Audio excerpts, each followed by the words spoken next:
민수기 16장 1절에서 11절까지 말씀을 교독합니다. 레위의 증손 고핫의 손자 이스알의 아들 고라와 루벤 자손 엘리압의 아들 다단과 아비람과 벨렛의 아들 온이 당을 짓고 이스라엘 자손 총회에서 택함을 받은 자 곧 회중 가운데에서 이름 있는 지휘관 250명과 함께 일어나서 모세를 거스르니라. 그들이 모여서 모세와 아론을 거슬러 그들에게 이르되 너희가 분수에 지나도다. 회중이 다 각각 거룩하고 여호와께서도 그들 중에 계시거늘 너희가 어찌하여 여호와의 총회 위에 스스로 높이느냐.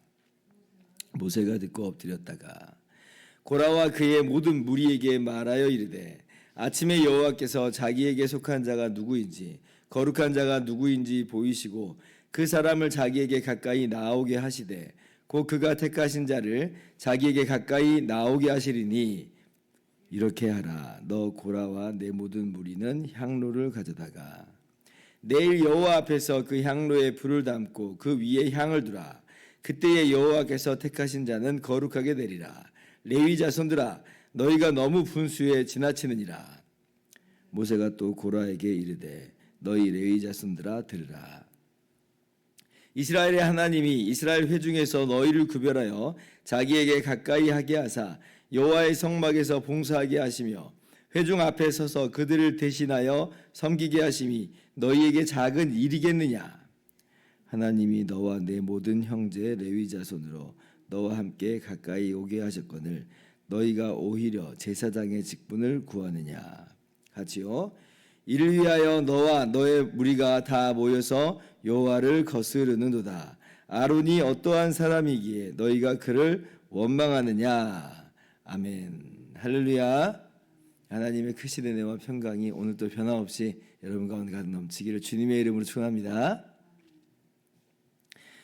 민수기 13장 14장에서 이스라엘 백성이 가데스 바네아에서 반역을 저질렀던 것을 우리가 잘 알고 있습니다. 그로 말미암아 40년간의 이 광야 생활이 하나님의 징계로서 그렇게 주어져 있는데요. 그런데 오늘 이 16장에는 또 한 번의 이 반역 사건을 우리가 이제 있었음을 우리가 발견하게 됩니다. 지금 이제 누가 반역을 하게 되냐면 고라를 중심으로 해서 다단과 아비람과 온이라고 하는 사람이 모세를 또 그리고 아론을 거슬러서 반역하는 것을 봐요. 그러니까 여기서 모세와 아론을 거슬렀다라고 하는 것은 그들을 택하신 하나님, 그들에게 권위와 권세를 주신 하나님을 거스르고 또 반역했다라고 하는 그런 이야기예요. 자, 그럼 이제 이들은 왜 반역을 한 것인가? 도대체 이번에 무엇이 불만이었는가라고 하는 걸 우리가 좀 알 필요가 있겠죠. 기억하시겠지만 이제 여러분 민수기 3장을 보면 하나님께서 그 이스라엘을 이제 출애굽 이제 하실 때 초태생을 이제 하나님의 것이라 이제 하셨는데 그 초태생 대신에 레위인을 대신하여서 이제 하나님을 섬기도록 성막에서 봉사하도록 구별하신 것을 우리가 그 말씀에서 확인을 했습니다. 그래서 이제 제사장들은 이제 제사를 성막에서 제사를 드리는 일을 했는데 레위인들은 그 제사장들을 돕고 그리고 이제 무엇보다도 40년간의 광야 생활을 할 때에 성막을 계속 이동을 해야 되는 게 있는데 누군가를 이제 그를 해야 되잖아요. 근데 바로 그 일을 이제 레위인으로 이제 하게 하신 것이에요. 그래서 이제 그 레위 지파 중에서 고핫의 아들들인 이 아론은 제사장으로 삼고 그 고핫의 아들인 아론을 뺀 나머지 레위인들은 이제 성막 봉사자로서 그렇게 봉사하게 하신 것입니다. 그래서 제사장은 레위인이지만 그러나 또 제사장이라고 하는 그러한 별도의 직무가 이렇게 주어져 있는 것이에요. 그런데 이제 오늘 말씀 10절을 보니까 이 레위인들이 거기에 좀 불만을 품은 것 같아요. 왜냐하면 아니 같은 레위인이라는 거죠. 같은 레위인이다. 그리고 지금 아론 같은 경우 이제 아론 오늘 이제 이 반역의 주역이라고 하는 고라 같은 경우는 특별히 아론의 사촌이에요. 똑같은 고핫의 아들들의 그 아들들, 그러니까 사촌지간입니다. 그래서 같은 이제 고핫 지파에 속한 사람인데 아론이나 나나 아니 뭐 부족한 게 내가 뭐가 있다고 왜 아론만 또 그의 자손만 이 제사장 직무를 하게 하느냐? 왜 우리는 레위인의 그런 일만 하느냐? 레위인의 일이 결코 작은 건 아닌데, 근데 상대적으로 이제 제사장이 하는 일하고 비교하면 좀 작아 보이고 허드렛 일처럼 보이는 거예요. 그래서 왜 아론만 하냐는 거예요. 뭐 돌아가면서 하든지 아니 우리도 시켜주든지 아마 그런 식으로 지금 나온 것처럼 보입니다. 10절 말씀 보면 하나님이 너와 내 모든 형제 레위 자손으로 너와 함께 가까이 오게 하셨거늘 너희가 오히려 제사장의 직분을 구하느냐. 그래서 제사장의 직분을 구하느냐. 그래서 지금 이 고라를 중심으로 한 레위 사람들이 지금 아론의 특별히 제사장 직무를 반대하면서 자기들도 제사장 하겠노라고 나오면서 이런 반역을 저지르고 있는 것입니다. 제사장 직분을 구하는 마음, 아니 뭐 순수한 마음, 거룩한 마음, 뭐 그런 마음이 아니겠습니까, 목사님? 과연 그럴까요? 과연 나도 하나님을 섬기고 싶어서 과연 이제 그런 제사장 직무를 구하는 걸까요? 그러한 단순한 열망 정도라면 사실은 크게 뭐 문제될 것 같지는 않아 보이지만, 그러나 두 가지 문제가 있는데, 하나는 사람 안에는 그렇게 하나님을 향한 순수한 동기만 작동하고 있는 게 아니라 권력욕이 항상 작동하고 있다는 게 문제죠. 작년에 이제 우리나라에서 그 로잔 대회라고 제4차 로잔 대회라고 세계 복음화 이제 대회를 이제 개최를 했는데요. 예전에 이제 2010년에 그 남아공의 케이프타운에서 제3차 로잔 대회가 있게 된 적이 있었어요. 그 선교 대회가 있었는데 그때 이제 가장 중요한 메시지 중에 하나가 뭐였냐면 이 시대의 교회가 나아갈 바를 이제 이야기했는데 이 시대의 교회가 GPS를 버려라 이제 이렇게 이야기했어요. GPS 요 약자를 쓴 거예요. G 그리드 그러니까 탐욕을 버려야 되고 P 파워 권력을 버려야 되고 S 석세스 성공을 그런 성공주의적인 사고방식을 버려야 된다. 이제 그렇게 이야기를 했어요. 이것들이 이제 교회 우상들이 되어간다는 거죠. 근데 그 GPS 중에 가운데 P가 뭐라고요?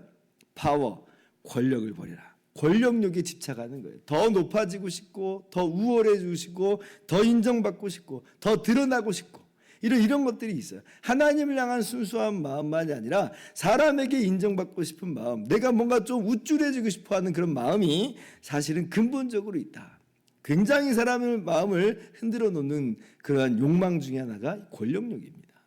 어쩌면 지금 이 권력욕이 그들을 붙잡고 있는 것이기도 하지요. 또 하나는 또 뭐가 문제냐면 제사장은 지금 다수결 해가지고 뽑는 그런 형태가 아니에요. 하나님께서 그 일을 그리스도의 희생의 그 모형으로서 제사 직분을 이 제사를 집행하는 그런 일을 하는 것인데 이건 너도 나도 다 할 수 있는 그런 수준의 일은 아닙니다. 왜냐하면 정말 지극히 거룩하신 하나님 앞에서 그 일을 행하는 것은 정말로 정말 흠이 없는 그런 사람만이 할 수 있는 거예요. 물론 아론의 자손들이 흠이 없는 사람들이라는 건 아니지만 그러나 예수님의 그 제사장 직분과 예수님의 희생제물됨의 모형으로서 지정을 한 거예요.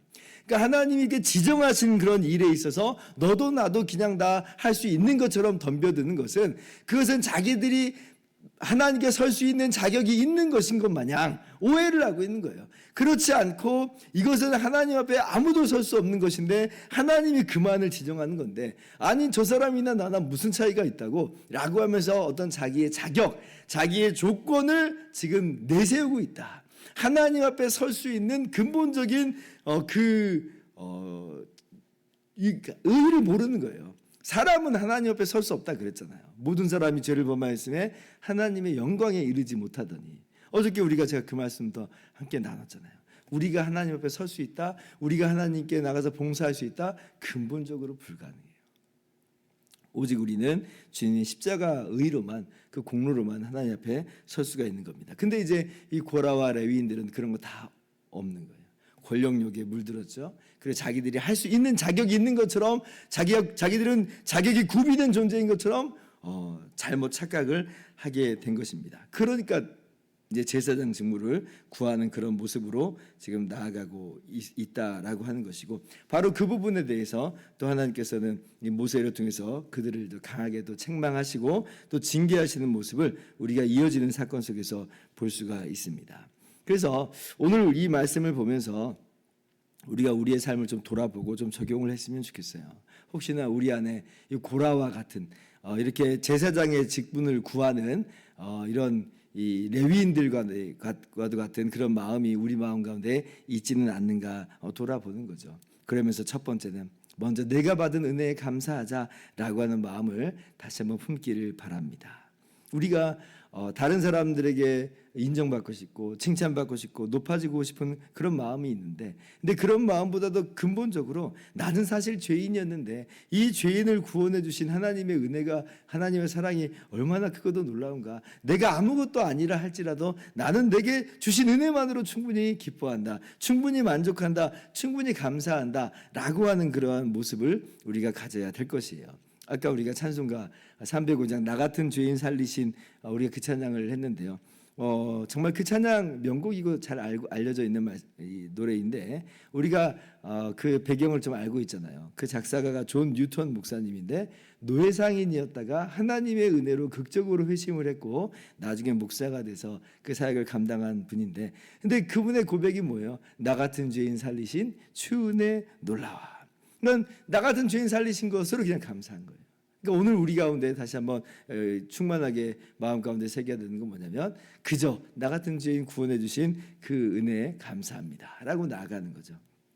그리고 두 번째는 주신 직분, 내게 주신 직분, 내게 주신 은사와 직분과 사역에 감사하자라고 하는 거예요. 우리는 자꾸 비교하는 마음이 있고, 자꾸 그래서 누가 더 높으네, 누가 나 낮으네, 누가 더 우월하네, 누가 더 잘났네, 못났네, 자꾸 이런 식으로 비교하는 의식이 굉장히 강합니다. 근데 그런 마음은 우리에게 온당한 마음이 아니에요. 우리는 왜냐하면 그리스도의 몸으로서 각 지체로서 별다른 기능들을 갖고 있거든요. 독특한 기능이고 고유한 기능이고 그 자체로 의미 있는 기능이에요. 누가 더 높고 낮고 누가 더 우월하고 누가 더 안 좋고 열등하고 그런 수준의 은사와 그런 직분이 아니라 하나님께서 각자에게 주신, 성령께서 분량대로 나눠주신 그런 은사들이다라고 하는 거예요. 내게 주신 직분에 만족하고 또 감사하면서 그 직분을 잘 감당하는 것으로 우리의 오늘 모습을 또 가져가야 될 것입니다.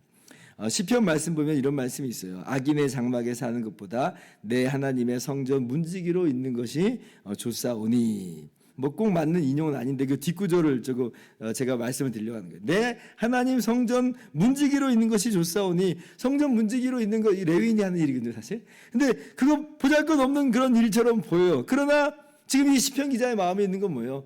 그 일을 하게 하시는 것도 은혜다. 이게 큰 일이고 작은 일이고 이런 얘기가 아니라, 아니 나 같은 죄인 구원해 주신 것도 은혜고, 그리고 나를 충성되이 여겨 이 직분을 맡기신 것도 감사한 거예요. 이것이 어떤 직분이든지 큰지 작은지 그건 내게 더 이상 중요하지 않아요. 일할 수 있는 게 은혜예요. 맡겨주신 사명을 감당할 수 있는 게 은혜예요. 그래서 우리 안에 이런 비교하는 마음들을 떨쳐내고 헛된 권력욕 다 내려놓고, 마치 내가 자격이 있어서 하는 것처럼 그렇게 나의 공로의식을 지금 내세우는 것 다 내려놓고, 우리가 그렇게 오늘 구원의 은혜를 감사하고 또 맡겨주신 직분에 감사하면서 오늘의 모든 일들을 잘 감당하면서 나가는 저와 여러분 되기를 주님의 이름으로 축원합니다. 기도하겠습니다.